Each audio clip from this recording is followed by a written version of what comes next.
Esferas da Vida. Apoio Cultural. Porta-Joia Lingerie. Sempre com o melhor atendimento e os melhores preços. Luz, câmera e ação. Cine Teatro Matão. Com cultura, a vida tem mais sentido. Tijuca Restaurante Bar. A esquina mais carioca de Araraquara. Solar Filmes. Películas para vidro. Clínica da Audição. Comprometimento na reabilitação auditiva. Sejam muitíssimo bem-vindos ao Esferas da Vida de hoje. O assunto é sobre o sentido da vida.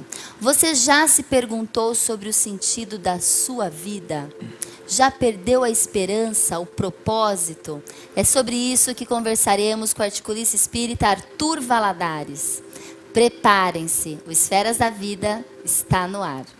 A alma que é vibração, vida e essência das esferas.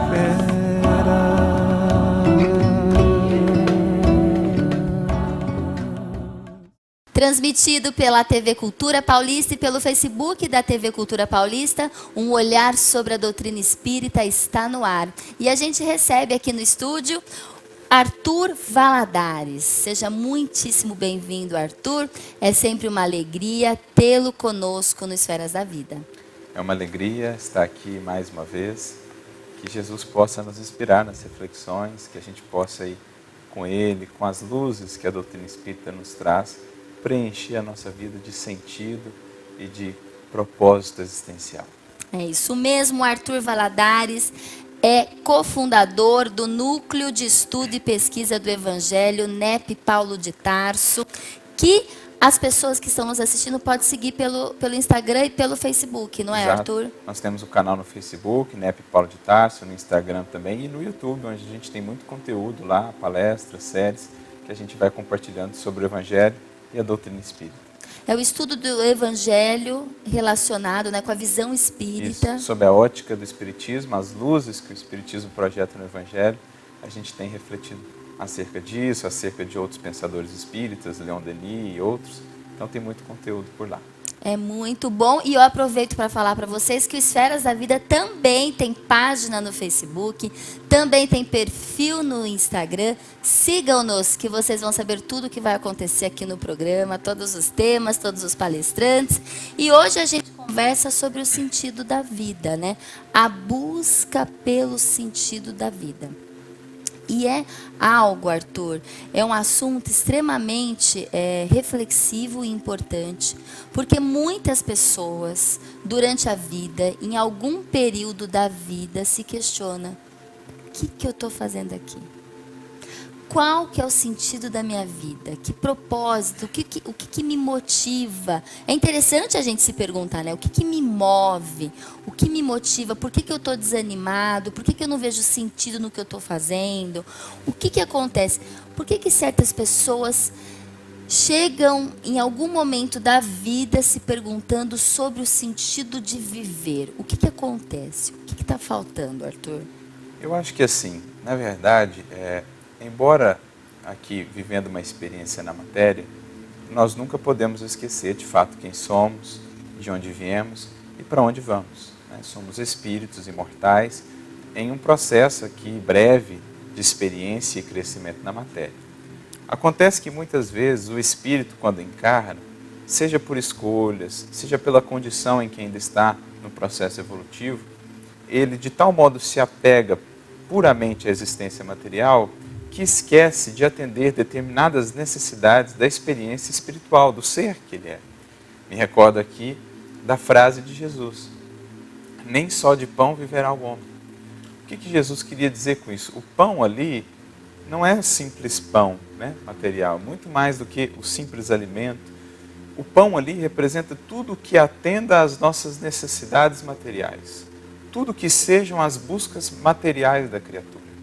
Uma profissão, o sexo, o sono, o alimento, a água, tudo que seja recurso material que ele recebe, isso tem a sua importância, isso faz parte de aqui estarmos, mas isso é meio para finalidades maiores da vida. Só que muitas vezes as criaturas, nós dedicamos quase que toda a nossa busca, toda a nossa atenção à busca desse pão material. E é aí que muitas vezes, mais cedo ou mais tarde, na experiência, pela falta daquilo que transcenda esse pão material, que é o sentido da vida, os porquês da vida, a fome do Espírito, as necessidades do Espírito, quando a gente descuida disso, mais cedo ou mais tarde, a gente passa por essas crises de sentido. A gente passa por essas crises existenciais, que são justamente aí o clamor da nossa alma para que a gente possa voltar-se para dentro de nós mesmos, para uma reflexão mais profunda. O que eu estou fazendo aqui? O que eu estou buscando aqui?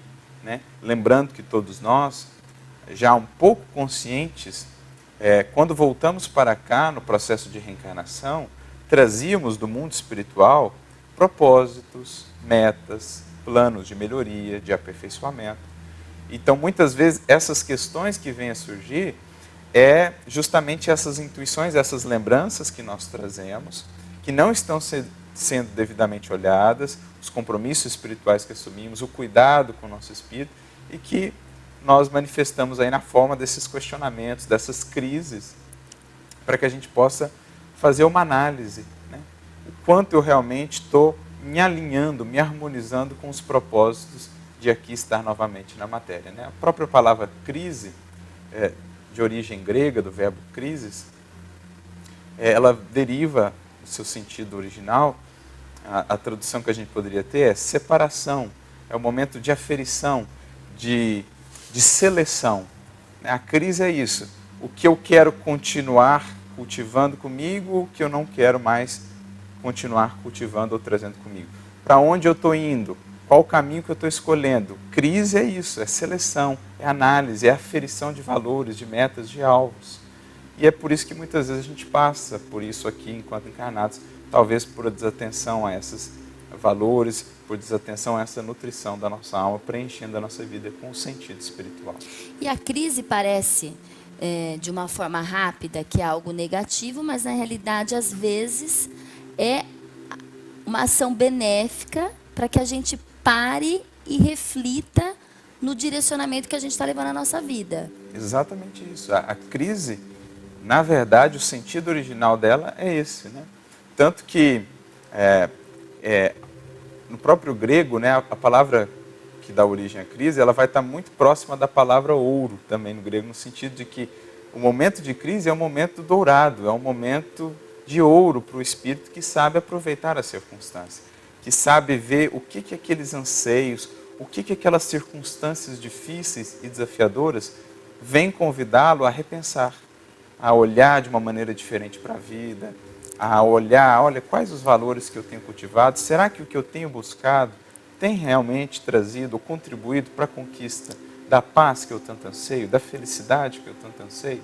Então a crise, embora num primeiro momento ela pareça algo chocante, ela pareça algo ruim, entre aspas, ao espírito mais maduro, ao espírito que consegue conservar ali serenidade, consegue ver um pouco além, ele consegue dar àquela crise um sentido. E é quando a gente dá sentido aos momentos difíceis, que eles deixam de ser tão insuportáveis, que eles deixam de ser assim tão difíceis e passam a ser algo que chega para contribuir, que chega para acrescentar a minha vida.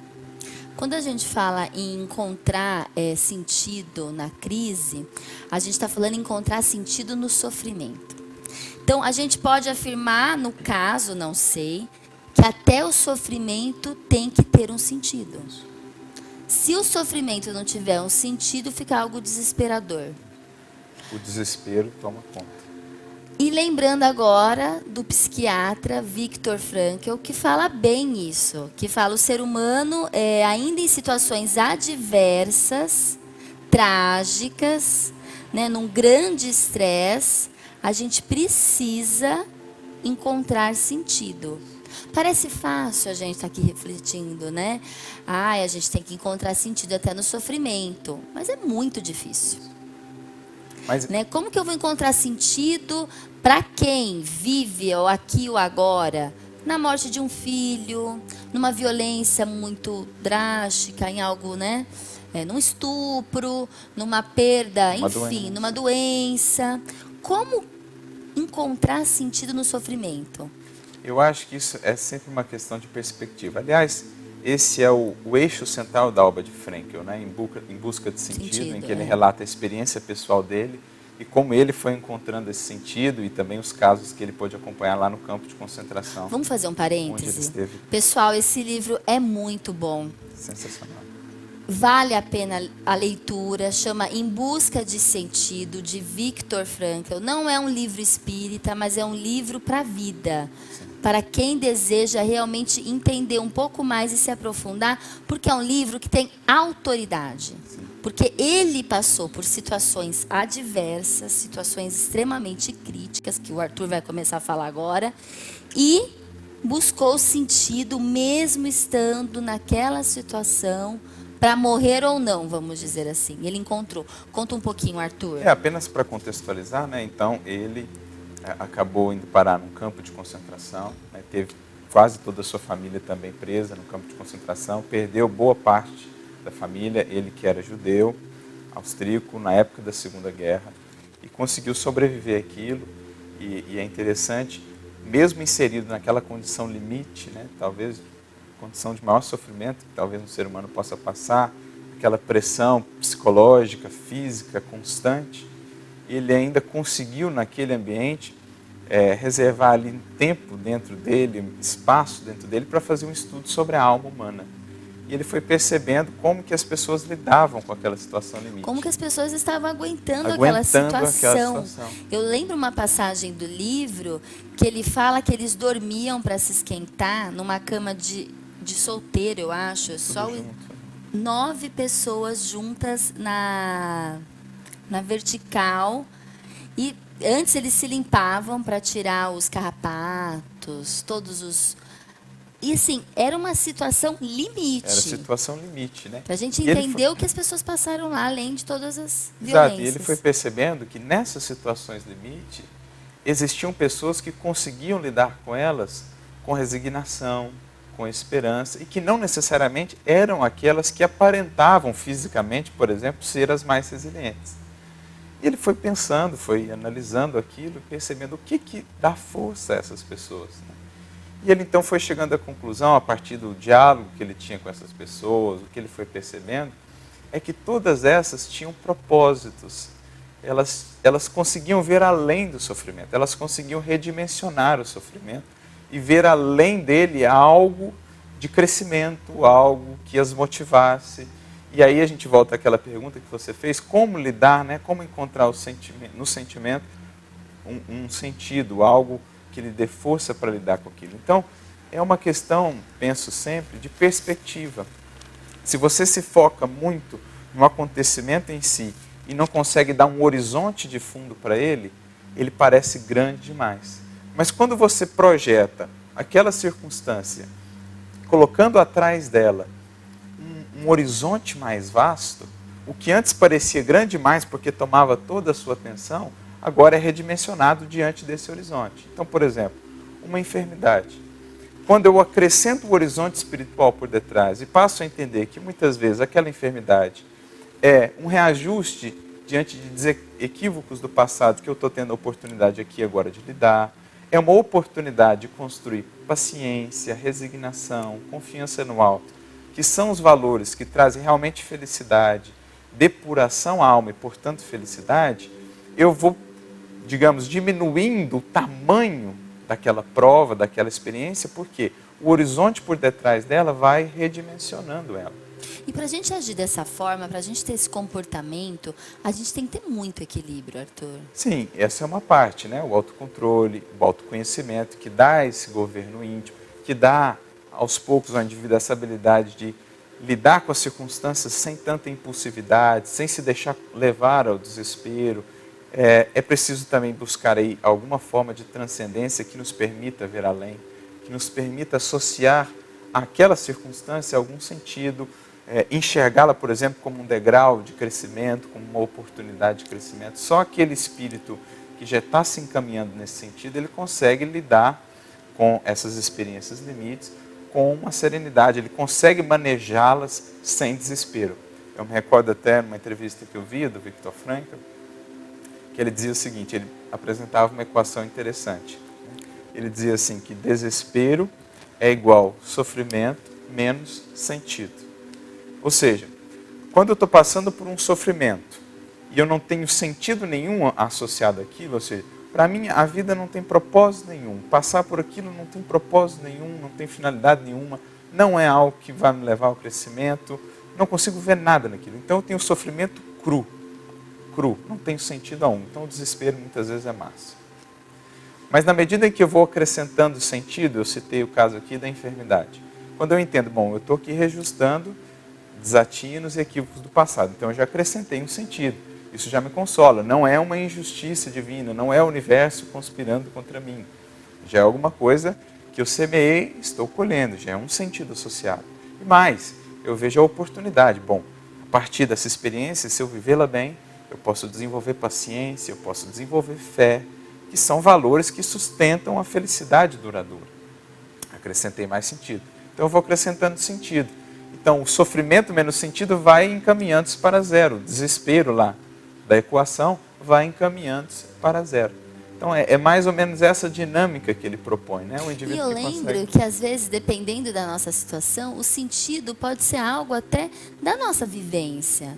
Né? Vou acrescentar resignação, eu vou testar minha paciência, minha estrutura, mas eu também tenho um projeto que eu quero realizar. Exatamente. Tenho filho que eu gostaria de continuar a cuidar ou a me responsabilizar. Eu lembro que no livro ele contou que muitas pessoas falavam, olha, no fundo, às vezes eu fico pensando que eu só queria um pedaço de bolo. Então, a questão de ter um pedaço de bolo naquele sentido para a pessoa aguentar aquela situação, gerava um motivo para ela tentar se reajustar. Exatamente. Então, a gente, na nossa situação, a gente às vezes, né, às vezes não é não sei, Arthur, você pode me corrigir, não é algo tão grandioso, é algo que te faça feliz, que te faça bem, não é? Das menores às As maiores maiores coisas, né? Então, desde esses sonhos, por exemplo, no caso lá do livro, aqueles que ansiavam por rever os familiares, o outro que queria aprender a trocar um instrumento, o outro que queria abrir um orfanato depois que saísse dali. Então, essas coisas aqui mais, digamos, das realizações do mundo, que são também fontes de sentido, que são coisas que movem as criaturas, né? Sim, eu me lembro até do Evangelho segundo o Espiritismo, aquela mensagem do capítulo 19, a fé humana e a fé divina. A fé humana, aquela mais associada às realizações aqui no mundo, na matéria, e a fé divina, aquela associada mais às realizações transcendentes. As duas são fontes de sentido, as duas são fontes de força para a criatura superar os obstáculos. Então, por exemplo, o indivíduo pode entender, ou entender toda aquela prova, como justamente mais um obstáculo ali, mais um desafio para que ele possa chegar naquilo que ele estava projetando, naquele sonho que ele tinha. E assim ele se apega àquilo e torna aquilo um instrumento de força para ele superar a dificuldade. Então, E uma pergunta para a gente ir para o segundo bloco, só para a gente começar a refletir, começar a pensar, por que certas pessoas conseguem, são fortes para superar os seus problemas, né, buscando sentido no sofrimento, buscando sentido na situação adversa, qualquer situação que ela esteja passando, e outras não, por mais que elas tentem buscar um sentido. Às vezes a pessoa fala, não, mas eu tenho um filho que eu gostaria de estar junto, eu tenho um projeto, eu tenho... Por que será que algumas, né? Isso é para a gente pensar, a gente já volta. Agora a gente vai para o nosso momento Chico Xavier, que o Chico Xavier, mais uma vez, está nos exemplificando em vida, vivendo, né? Essa busca de sentido, de resignação e de fé. Vamos lá para o nosso querido Chico Xavier. Eu posso estar com o corpo doente, porque estou em tratamento de uma labirintite muito difícil. Mas, intimamente, eu me sinto como se tivesse 20 anos. É uma doença que eu falo assim, você pode me trazer quedas de machucar, mas você machuca seu corpo. Por dentro está feliz, mas isso até é muito melhor. Nós nos sentimos cada vez melhores no Brasil. Muita gente acha que o Brasil está em calamidade. Eu não creio, porque as nossas mesas são ricas.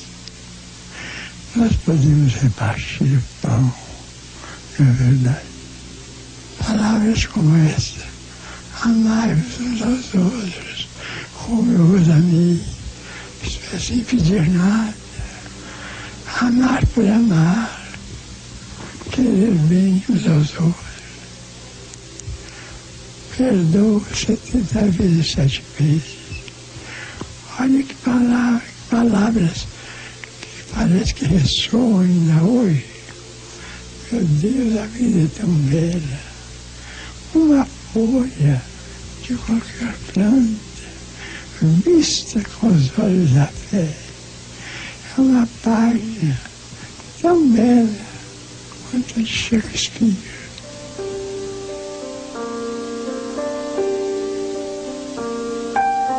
Amar sem esperar ser amado e sem aguardar recompensa alguma. Amar sempre.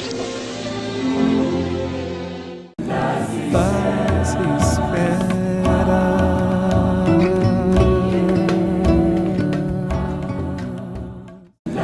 Paz e espera.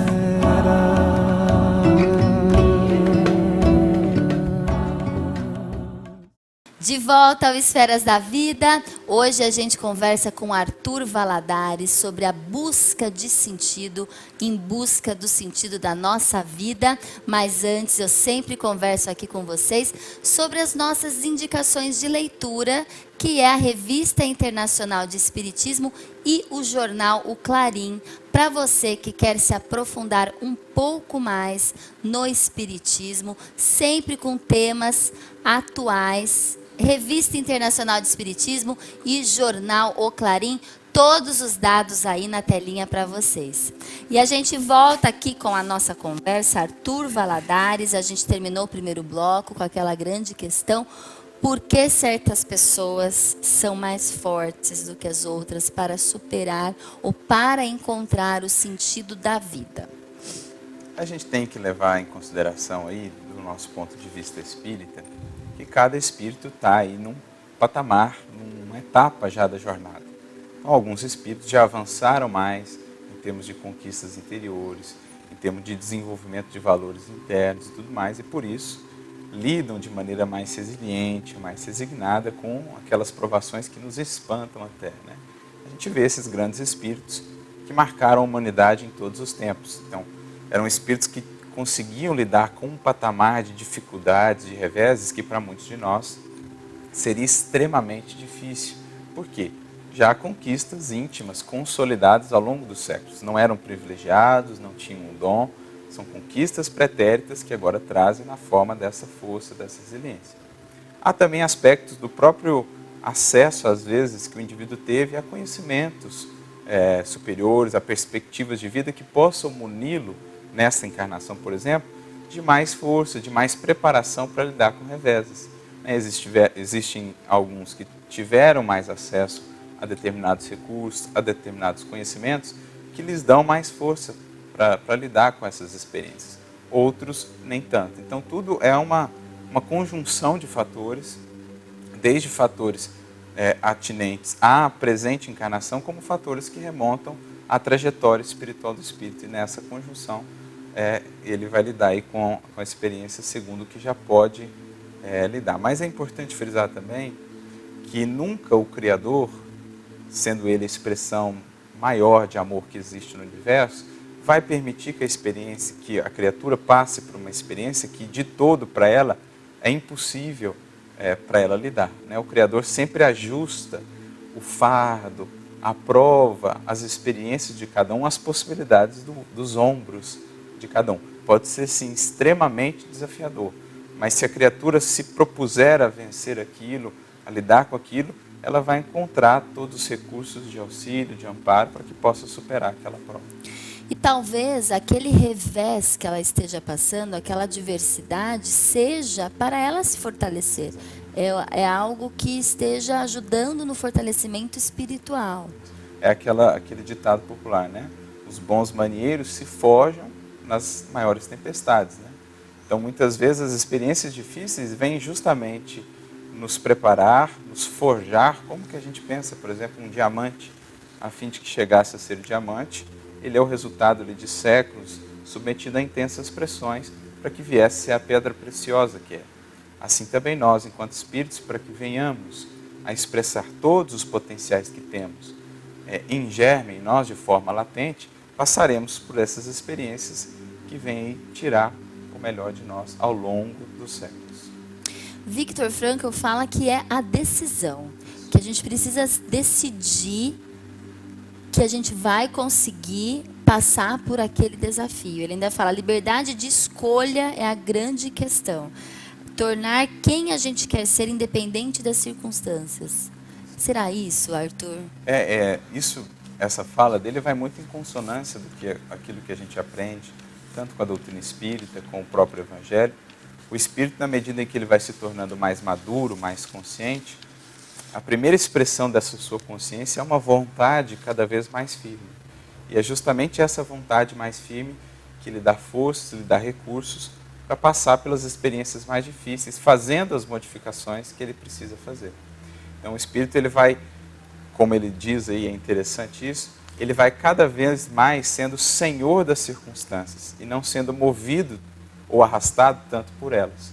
Porque claro que as circunstâncias nos influenciam, mas o espírito, quanto mais consciente é, quanto mais o espírito prepondera sobre a matéria, mais ele consegue moldar as circunstâncias, governar as circunstâncias no sentido de tirar o melhor delas e não ser por elas arrastado.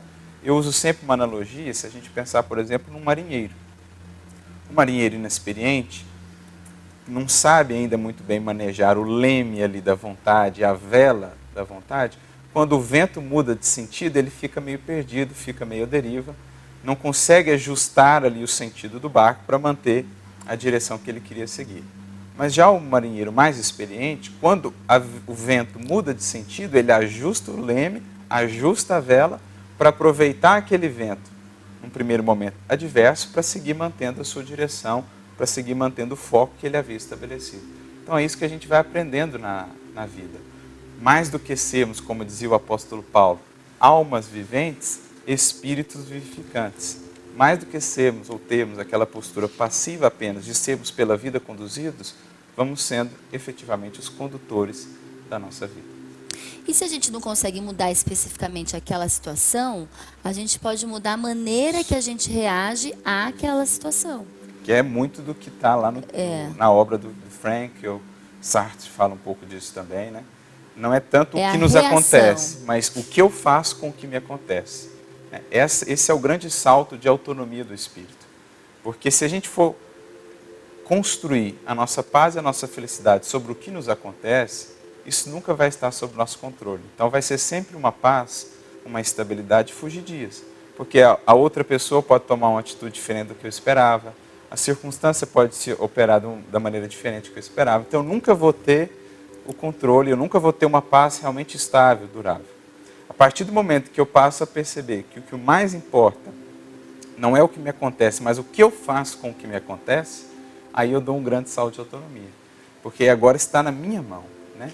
As chaves da minha felicidade, da minha paz estão na minha mão, na habilidade que eu vou desenvolvendo de lidar com as mais diferentes circunstâncias, entendendo que todas elas que me chegam, tudo que a vida me traz, chega como matéria-prima de crescimento, de edificação, se eu souber entender e aproveitar.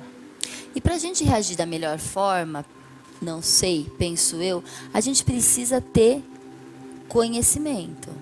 A gente precisa, de alguma forma, ter uma base para a gente enfrentar os desafios. E essa grande base seria no conhecimento. Como que você enxerga a forma de uma pessoa se preparar para os reveses da vida? Exatamente. Por meio do Evangelho, o conhecimento... O conhecimento, ele é uma primeira etapa nesse sentido, porque o conhecimento, ele amplia horizontes. Então pensemos, está tudo escuro. Eu acendo uma velinha, eu vejo um pouco mais além. Eu acendo uma luz, eu vejo um pouco mais além. Eu acendo uma tocha, eu vejo mais além ainda. É o símbolo da luz do conhecimento, né? Então eu vou conseguindo ver além daquela experiência e consigo manejar melhor a experiência no sentido de tomá-la como instrumento de crescimento. Então, nesse sentido, o conhecimento que nos chega, sobretudo o conhecimento superior, das leis espirituais que regem a vida, ele vai trazendo sentido, valor a cada circunstância, a cada experiência. E eu vou conseguindo discernir melhor como aproveitá-las na minha vida.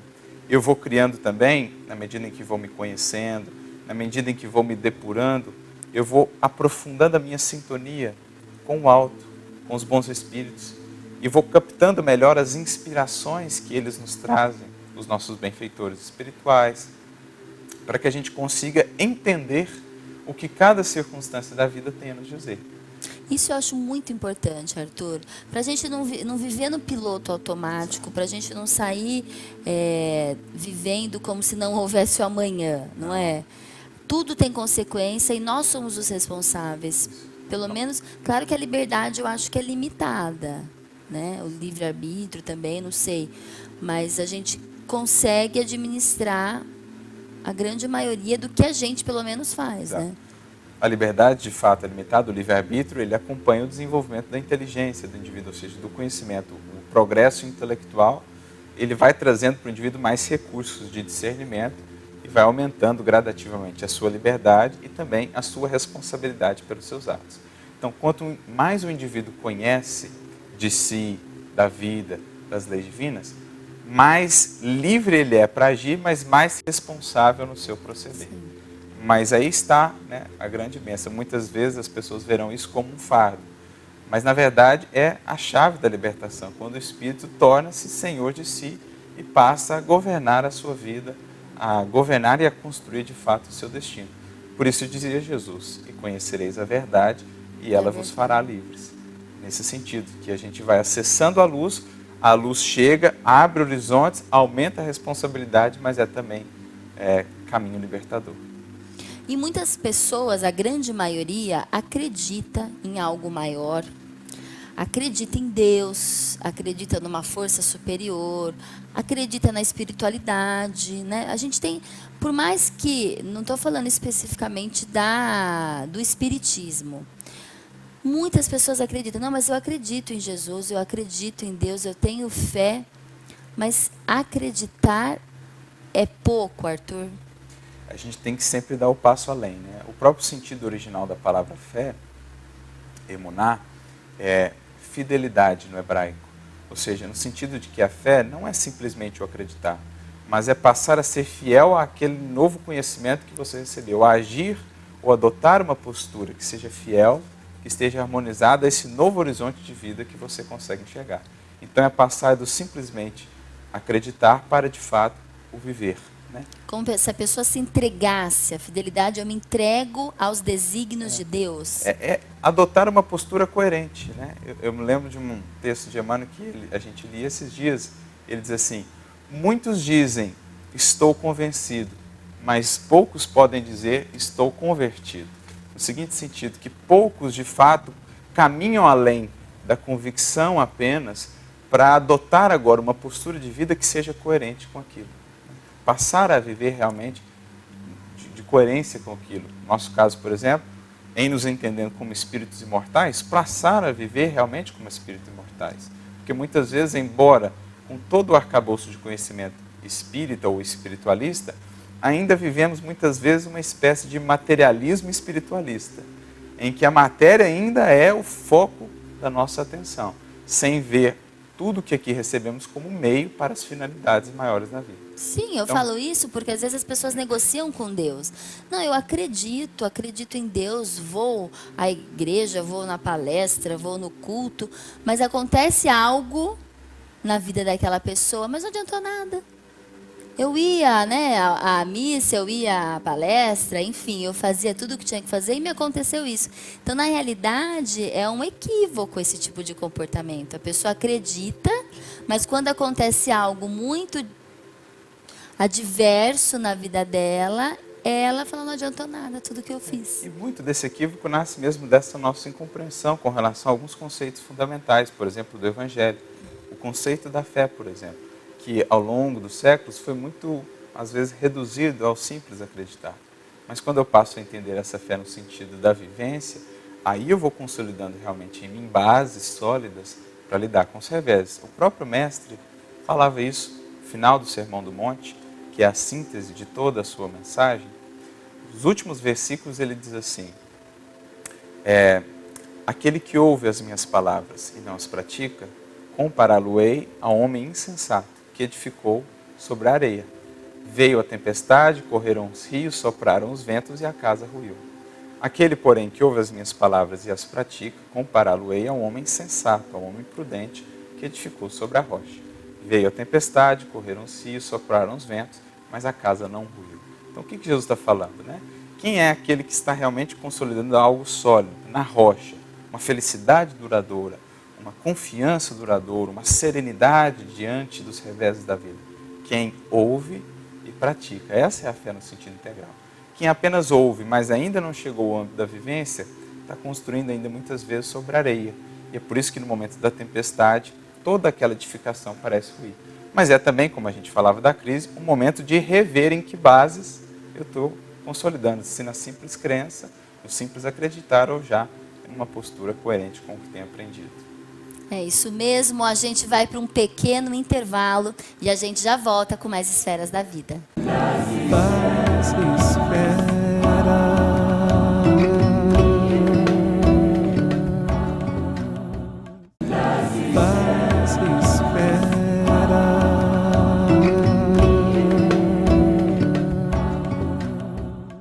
De volta ao Esferas da Vida, hoje a gente conversa com Arthur Valadares, estamos em busca de sentido. E eu queria começar esse bloco falando de uma frase: quem tem um porquê suporta quase qualquer como, que é uma frase do livro também do Viktor Frankl, que é uma frase muito forte, né, Arthur? Muito forte.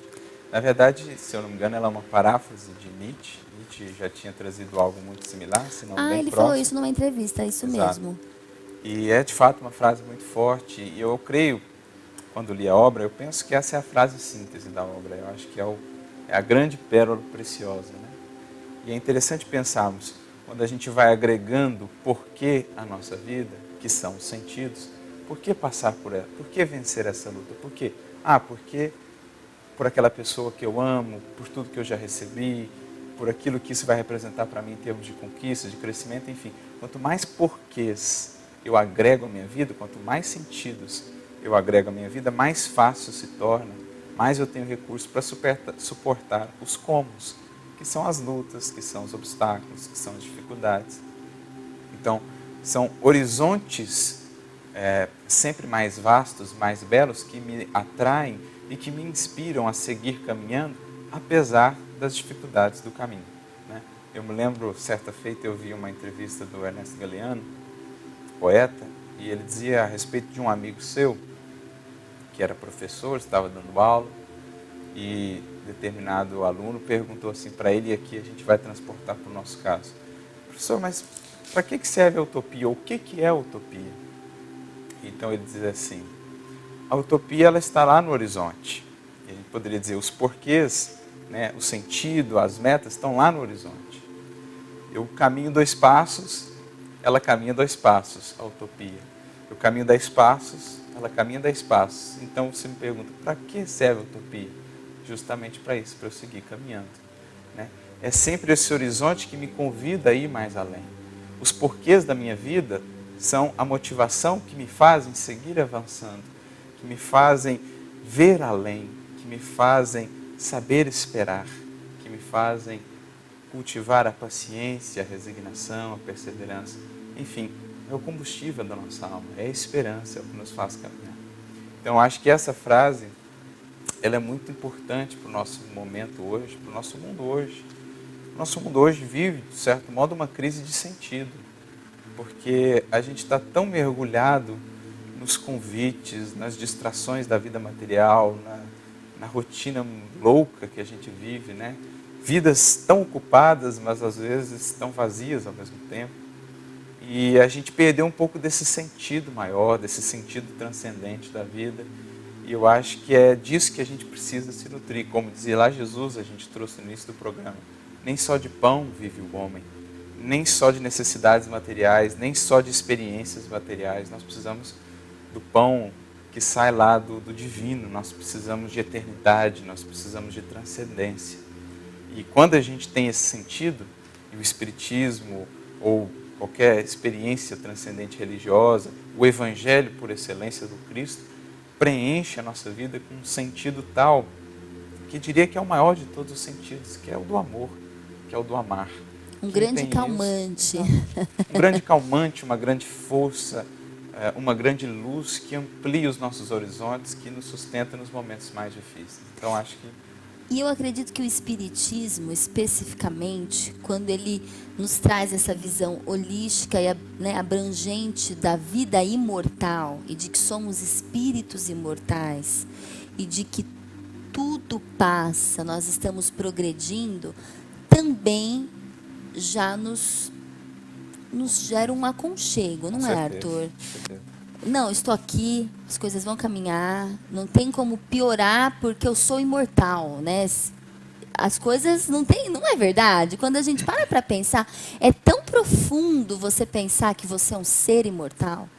Se a gente realmente começar a refletir, e como agiria esse ser imortal? Que tipo de reação um ser imortal teria perante essa situação? Porque eu acho que por mais... Estou falando por mim. Por mais que a gente saiba, às vezes é difícil agir como um ser imortal, com uma conta para pagar no dia seguinte, com tantas questões materiais, porque vivemos num mundo material. Às vezes eu acho um contrassenso essa história de mundo material sendo um espírito imortal. Eu falo, nossa, mas por que será que a gente tem que passar por essa experiência na matéria? Deve ser uma grande prova mesmo, né? Quem sou eu para entender todos os desígnios? E ser um espírito imortal, porque a gente tem que se desprender de algo que nos prende, entende? É um paradoxo. O próprio Kardec fala muito disso na codificação.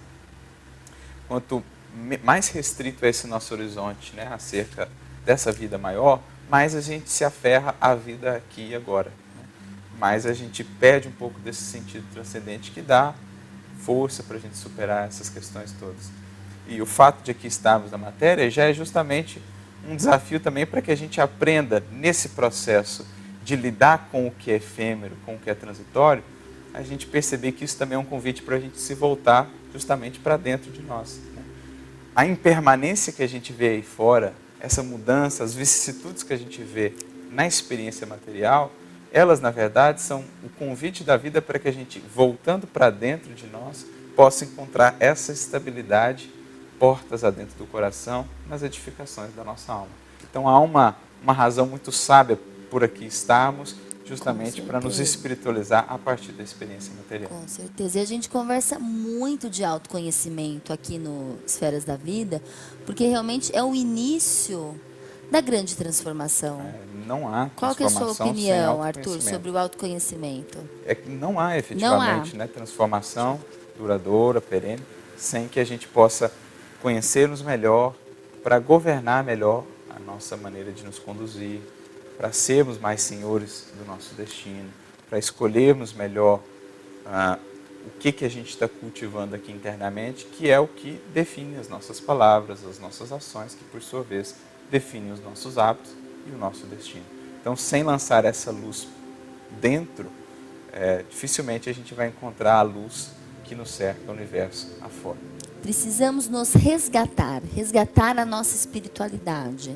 Eu acho que há uma frase de Guimarães Rosa que resume muito bem tudo isso que a gente conversou hoje, essa questão do sentido, da tomada de consciência do espírito na medida em que vai se conhecendo. Né? Guimarães Rosa, numa carta a um amigo, ele diz assim: ando com fome de coisas sólidas e com ânsia de viver apenas o essencial. Pessoalmente, penso que chega sempre um momento na vida da gente em que o único dever seja lutar ferozmente por inserir no tempo de cada dia o máximo de eternidade. Então, acho que essa é a nossa busca de sentido. É isso mesmo. E a gente queria finalizar o nosso programa com um recado. É uma entrevista que Viktor Frankl fez e ele passou, assim, no final da entrevista ele deixou um recado extremamente esperançoso. E a gente queria passar para vocês. You see, the only message I can deliver is a principle that I have adopted, I well remember throughout the days I had to spend in Auschwitz.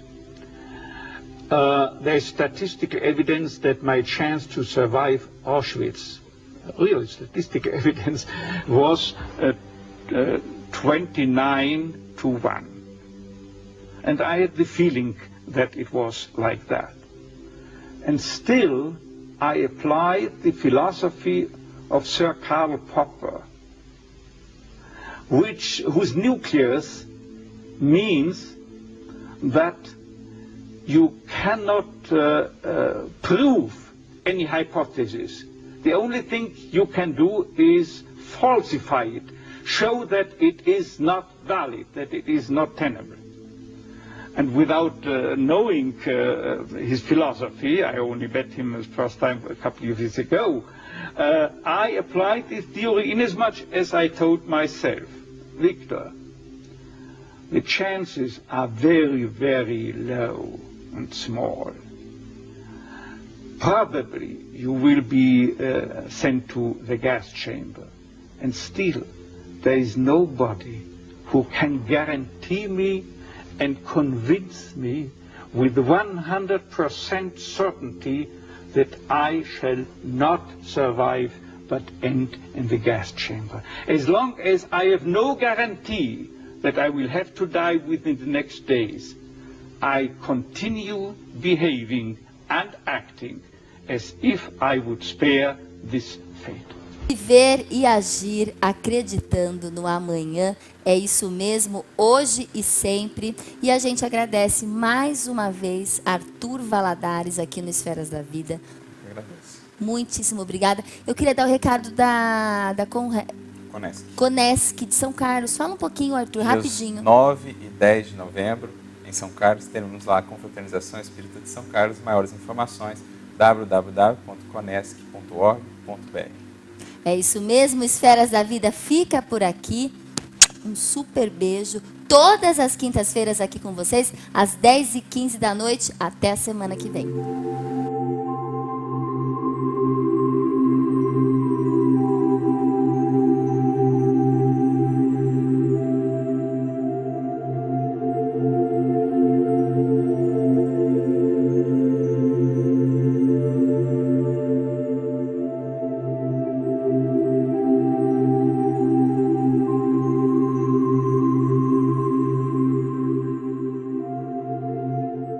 Esferas da Vida. Apoio Cultural. Porta Joia Lingerie. Sempre com o melhor atendimento e os melhores preços. Luz, câmera e ação. Cine Teatro Matão. Com cultura, a vida tem mais sentido. Tijuca Restaurante Bar. A esquina mais carioca de Araraquara. Solar Filmes. Películas para vidro. Clínica da Audição. Comprometimento na reabilitação auditiva.